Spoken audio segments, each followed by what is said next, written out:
Good evening and welcome to your feature of the day. I am Zolani Feature, but I'm not flying alone this time. I'm joined by Dr. Cherise Dunn from Makes Foundation, and she's a co-founder with Riyadh Domingo, right? Doctor. Yes. So I understand that you founded your organization in 2018. Just walk us through, why did you found this organization? So my co-founder and I had met at the University of Cape Town's Faculty of Health Sciences, and we realized that there was just this unmet need. We'd been exposed to technologies like 3D printing. We could see the global applications, and with our medical backgrounds, we saw that there was huge potential for its use here and the kind of impact it could create. So we went about doing that. We started developing relationships in the industry so we could create opportunities, because we saw, as people of color in this tech space, that there were very few people like us in South Africa working with 3D printing and exploring.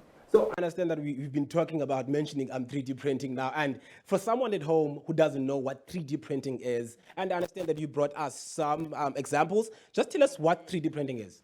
So for anyone who doesn't understand 3D printing is the colloquial term, or additive manufacturing if you're doing it at scale. So that is basically the process of creating this tangible object. It can be anything.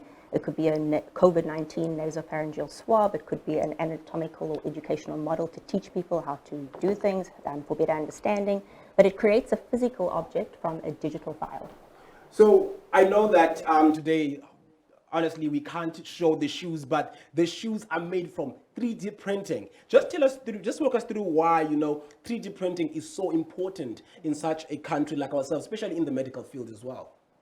Yeah, we could talk about this for hours, Zolani. So 3D printing, I think, it's an amazing tool that African youth, African entrepreneurs could be leveraging to catch up with the rest of the world, to be accessing opportunities, to be accessing international markets, to be testing out the ideas, unlocking their creative potential. And it's not just, it's amazing from our medical backgrounds and in the medical field, but the use cases and the opportunities to use it in all sorts of industries, depending on your passion, whether it's automotive, whether it is in agri-tech, or who knows what, in construction even, or in fashion, making 3D printed sneakers like the ones I'm wearing.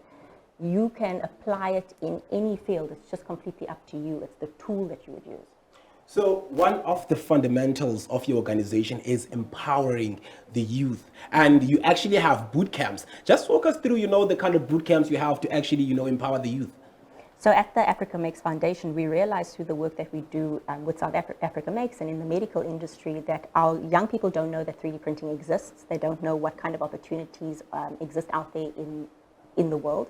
They don't know how companies that they know are using it at scale and where they could one day fit in, or that they could potentially get a career in those spaces. So through the foundation, we started implementing these design thinking and 3D printing boot camps, where we present these youth, and we particularly focus on giving these opportunities to disadvantaged youth, so that we can see more kids from the Cape Flats, we can see more kids from rural KwaZulu-Natal, where I'm from, know about these things and be exposed and be hungry to pursue STEM careers. So we give them these UN SDG aligned challenges. We keep them really broad. They brainstorm with each other. They come up with their own solutions. They develop these digital skills to actually design their solutions, and then they 3D print them. So they get exposure to that social element that we spoke about. So they really develop their confidence skills in this. They get these digital 4IR skills that become a much more holistic, employable person, or they can then pursue entrepreneurial ventures should they wish. So we've been talking about, these students from the boot camps, but let's find out from them how they found the boot camps. Straight to you guys.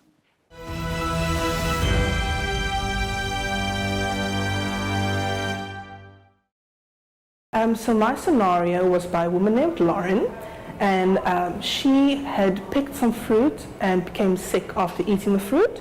So I had to come up with a solution so that she knew what food was safe to eat and which foods were not safe to eat. Before coming to this course, I always thought of 3D printing as something that is done by people who have a lot of money or they are highly intelligent. So coming to this course has really opened my eyes to how easy it is if you have a nice usable platform like Tinkercad, which we've used in this course, for anybody at any skill level to create a design and print it. My situation had a person, it was a community that had problem that the garbage was being filled up So they needed dumping sites, so they didn't have. So this is where they put on they're dumping things here inside so that it can transform and get into here and then come out here and then be reused. It's like recycling. I had a girl, her name is Charlene. She wanted to cross the river to go visit her cousin, but her mom wouldn't let her because it was dangerous to swim across. So she wanted something that could get her across the river without having to swim. Okay, so I created like a jet. I call it the go-go jet. It basically, like, it doesn't really fly, but it kind of like hovers over because flying would be dangerous. And basically it just transports people from one place to another in a very fast way, in a very safe way. As you can see, there's like two like parts here for the feet so that she can, or he can grip on, and then also grip and hold on here.